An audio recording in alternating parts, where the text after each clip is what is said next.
फिर से आपका स्वागत है रीड बुक क्लब में। अगर आप चैनल पे नए हैं तो चैनल को सब्सक्राइब कर दीजिए, लाइक कर दीजिए और शेयर कर दीजिए। हेलो हाय दोस्तों, चलिए शुरू करते हैं आज के दिन एक और ही बेहतरीन ऑडियो बुक समरी के साथ, जिस बुक का नाम है माइंडसेट। इस ऑडियो बुक समरी को हम दोस्तों चैप्टर बाय चैप्टर सुनेंगे। ये बुक एक फिक्स माइंडसेट वाले लोगों और एक ग्रोथ माइंडसेट वाले लोगों के बीच के डिफरेंस को डिस्कस करती है। हमारे माइंडसेट दो सिचुएशन ऑफ फेलियर से निपटने के साथ साथ खुद से निपटने और इम्प्रूव करने में हमारी इच्छा को तय करते हैं। यह बुक डिमोन्स्ट्रेट करती है कि हम अपने माइंडसेट को बदलकर अपने गोल को हासिल कर सकते हैं। कारोल ड्वेक स्टैनफोर्ड यूनिवर्सिटी में साइकोलॉजी के एक प्रोफेसर हैं। माइंडसेट के अलावा उन्होंने self theory, their role in motivation, personality and development और एंड मोटिवेशन की भी पब्लिश की है। हमारा माइंडसेट इस बात को शेप देता है कि हम क्या बिलीव करते हैं, हम क्या सीख सकते हैं, हम क्या चेंज कर सकते हैं, हम क्या ग्रो कर सकते हैं, क्या नहीं कर सकते। बिना समय गंवाए इन पॉइंट्स को डिटेल में समझते हैं। दोस्तों, इस बुक को शुरू करने से पहले मैं आप लोगों से एक अनुग्रह करूंगा यार, कि आखिर ये सब जानकारियां मैं आप ही लोगों के लिए बना रहा हूँ, क्योंकि आपकी जिंदगी में कुछ थोड़ा बहुत बदलाव तो होता ही होगा। तो प्लीज यार हमारे चैनल को सब्सक्राइब कर दीजिए। तो चलिए शुरू करते हैं बिना समय गंवाए। चैप्टर 1। एक बार एक बहुत बड़ी कंपनी के एचआर मैनेजर ने एक इंटरव्यू पैनल क्रिएट किया।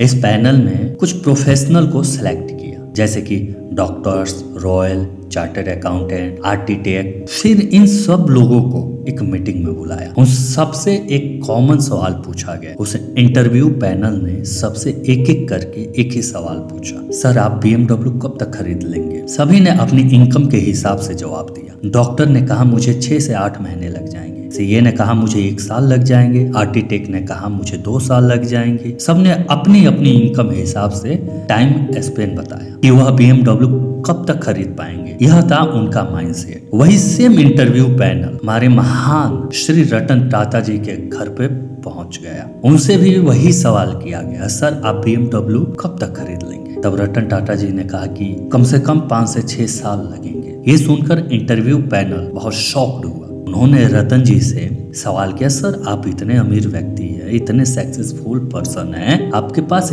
इतनी वेल्थ है, आपको फिर भी 5-6 साल BMW खरीदने के लिए लगेंगे? रतन टाटा जी ने जवाब दिया कि BMW इतनी छोटी भी कंपनी नहीं है कि मैं उसे 4 से 5 महीने में खरीद सकूं। तो ये उनका माइंडसेट है। BMW का नाम सुनकर उन सारे प्रोफेशनल ने गाड़ी खरीदने की बात सोची, वही रतन टाटा जी ने कंपनी खरीदने की बात सोची। तो इसको ही माइंडसेट कहते हैं। चैप्टर 2। आपके स्कूल के शेप से लेकर आपके फूड के शेप तक आपके बॉडी की फिजिकल कैरेक्टरिस्टिक शुरुआत से ही कम या ज्यादा पेयर डिटरमाइंड होती है। बेशक आप प्लास्टिक सर्जरी करवा सकते हैं या किसी बोन को हटवा सकते हैं, लेकिन हम ह्यूमन बीइंग का नॉर्मली हमारे बॉडी के फ्यूचर पे बहुत कम कंट्रोल होता है। लेकिन इंटेलेक्चुअल और फिजिकल एबिलिटी के बारे में क्या, जैसे कि बास्केटबॉल खेलना, ड्राइंग करना, मैथ की प्रॉब्लम को सॉल्व करना, क्या एक जेनेटिक है या सीखेंगे सीखते हुए?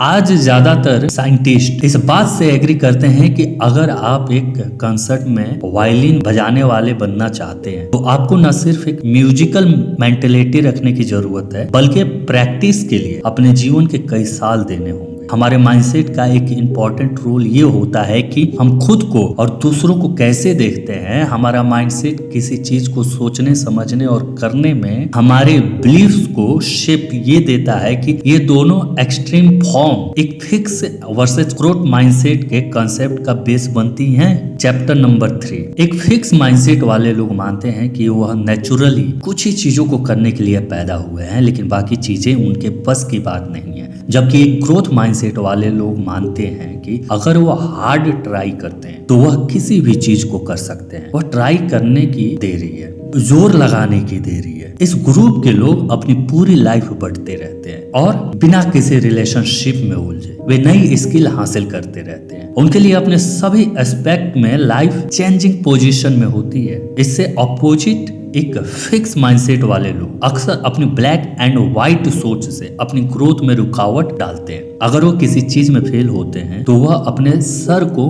मिट्टी में छुपा लेते हैं या दूसरे को दोष करते हैं। वे खुद से अपने रिलेशन में काम करने के बजाय अपने रिलेशनशिप में फॉरएवर लव की एक्सपेक्टेशन करते रहते हैं। Chapter number 4। फिक्स माइंडसेट वाले लोग मानते हैं कि टैलेंट ही महान है। उनके विचार में एक व्यक्ति की एबिलिटी बदली नहीं जा सकती। एक व्यक्ति स्वभाव से टैलेंटेड या मूर्ख होता है, वह वैसा ही रह जाता है, उसमें कोई परिवर्तन नहीं आता। बड़ी कंपनियां जैसे एनरॉन और मैकिन्से, जिनके एचआर डिपार्टमेंट जो बहुत सारे रुपए इन्वेस्ट करते हैं, कंपनी अपनी एम्प्लॉय की अच्छी एबिलिटी से उनके परफॉर्मेंस में ग्रोथ की उम्मीद करते हैं। मगर क्योंकि ये एम्प्लॉय बहुत टैलेंटेड होते हैं, इन्हें कुछ नया नहीं सिखाया जाता। रिजल्ट के तौर पे उनके अधिकारी उनकी लगातार जांच करते रहते हैं। काम में कमी होने पर ये सोचते हैं कि क्या उनके टैलेंट में कमी है जो वह यह काम पूरा नहीं कर पा रहे हैं। ऐसे फिक्स सोच रखने वाले लोग सोचते हैं एम्प्लॉय जो पहले दिन अच्छा काम नहीं कर रहे हैं वह आगे भी नहीं कर पाएंगे, इसलिए उन्हें छोड़ना बेहतर है। फिक्स सोच वाले ये मानते हैं कि केवल वह चीजें कर सकते हैं जिसके लिए उन्हें चुना गया है। प्रैक्टिस से कुछ नया नहीं होने वाला।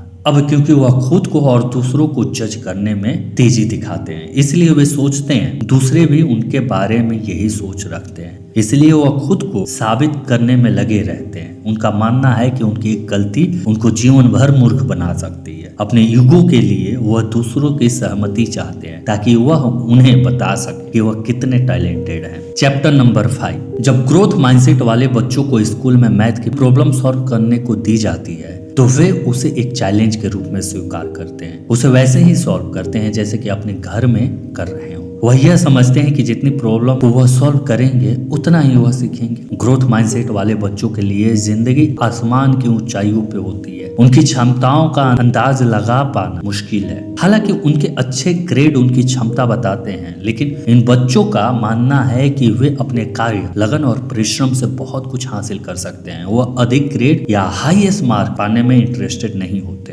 ना ही वो दूसरे स्टूडेंट से बेहतर बनना चाहते हैं, बल्कि उन्हें इस बात की खुशी होती है कि वे खुद को अपनी पोटेंशियल से ज्यादा काम करवा रहे हैं। भले ही वह म्यूजिक या स्पोर्ट हो, खेल या पेंटिंग हो, वे केवल प्रैक्टिस करते हैं। वह जानते हैं कि समय समय पे हार या प्रैक्टिस ही उनकी योग्यता में इम्प्रूवमेंट ला सकती है। ग्रोथ माइंडसेट के लोग क्रेम डेला क्रेम से नई चीजें सीखते हैं। वे बार बार अपनी तकनीक में सुधार एवं बदलाव लाते हैं, फिर अपनी गलतियों और कमजोरियों पे काम करते हैं। संबंधों के मामलों में वे लगातार अपने पार्टनर को सीखने और लगातार काम करने के लिए प्रोत्साहित करते हैं। खेल में वे टीम भावना का ख्याल रखते हैं। वे अपने बिजनेस में अपने एम्प्लॉय का रिस्पेक्ट देते हैं, उनके काम की सराहना करते हैं, कई चीजों पर उनके ईमानदार ओपिनियन की मांग करते हैं, भले ही सच कितना कड़वा हो। ग्रोथ माइंडसेट के लोग प्रॉब्लम का सामना करते हैं, उसे एक रुकावट ना मानकर एक चैलेंज मानते हैं। वे अपनी इच्छा से खुद को एवं दुनिया को बेहतर बनाने में लगे रहते हैं। Chapter number 6। CRISIL motor company जब गिरने की कगार पर थी तब कंपनी के सीईओ ली लोकाका बने। उनके कारगर तकनीक और एम्प्लॉय को लेकर उनके बेहतर तरीके से कंपनी फिर से जीवित हो उठी, लेकिन इसके बाद उनका बिहेवियर पूरी तरह से बदल गया। वो अपनी ख्याति पर ध्यान देने लगे, अपनी कंपनी की तरक्की से ज्यादा अपनी इमेज पे ध्यान देने लगे। उनका मेन ऑब्जेक्टिव दूसरों से आदेश लेना हो गया। लाखों का स्थिर सोच वाले हो गए। वह किसी भी चीज को अच्छा या बुरा क्लासिफाई करने से पहले यह सोचने लगे लोग उन्हें विनर या लूजर कहेंगे, क्योंकि वह एक विनर बनना चाहते थे। वे खुद को अधिक बुद्धिमान और टैलेंटेड दिखाने लगे। वह कंपनी का विकास भूल गए। इसकी तुलना अगर लुइस ग्रेस्टेनर, जिन्होंने आईबीएम को बंद होने से बचाया था, तो ये कंपनी जहां सर्विस और टीम वर्क छोड़कर अपनी ऊर्जा फिक्स माइंडसेट वाले से प्रेरित होकर आंतरिक विवाद में लगाई हुई थी। सभी लोग अपने बारे में सोच रहे थे, इसलिए कंपनी कस्टमर की जरूरत को पूरा नहीं कर पा रही थी। लेकिन इसको बदलने के लिए उन्होंने कंपनी की पुरानी सोच को बदला। एम्प्लॉय जो अपने कोवर्कर से अच्छी तरह पेश आते हैं उन्हें सम्मानित किया, उनसे बातचीत की संभावनाओं को बढ़ा दिया। वही खुद को एक एम्प्लॉय की तरह देखना शुरू किया। उन्होंने बहुत कम समय में सभी लोगों के बीच कम्युनिकेशन गैप को खत्म किया। ग्रेस्टर के ग्रोथ माइंडसेट ने उन्हें टीम वर्क और विकास, नया एनवायरनमेंट बनाने में मदद की। कंपनी का फोकस एक व्यक्ति से ग्रुप पर आ गया। इस कंसेप्ट के चलते आईबीएम ने बहुत तरक्की की। Chapter number 7। वह कौन से फैक्टर होते हैं जो ग्रोथ और फिक्स माइंडसेट के बीच अंतर बताते हैं? कौन से फैक्टर ये बताते हैं कि एक व्यक्ति अपनी जिंदगी वर्थ करेगा या अपने पोटेंशियल का एहसास करेगा? माइंडसेट का विकास जन्म से ही शुरू हो जाता है। नवजात इस दुनिया में ग्रोथ माइंडसेट के साथ आते हैं। वे हर दिन सीखना और पढ़ना चाहते हैं। बच्चों की जिंदगी में एडल्ट एक बड़ा रोल निभाते हैं, जो कि सामान्यतया उसके माता या पिता होते हैं, जो यह डिसाइड करते हैं कि बच्चा फिक्स माइंडसेट अपनाएगा या ग्रोथ माइंडसेट।